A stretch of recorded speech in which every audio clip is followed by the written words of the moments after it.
បា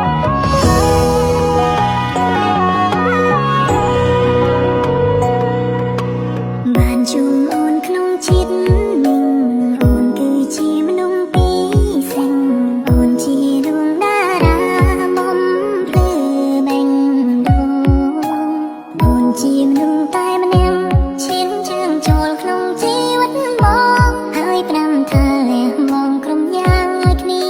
នឹងគ្នាក្នុងដំណើររួមភ្លឺមានបងការពីគូស្នេហ៍រយំសាំង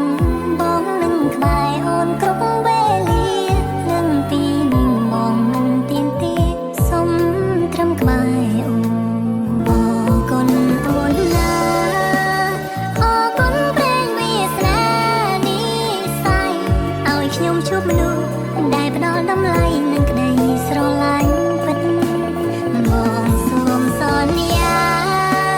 អូនលែងអាយកាមានបងនៅចិនមកនៅច្បាស់ទាំងនេះគឺជាការពិតមិនមែនសបិនវិធីដែលឆ្ពោះទៅរកស្នេហ៍ពិន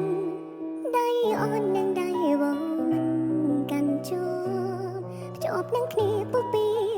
ឬរៃជីវិតអរគុណ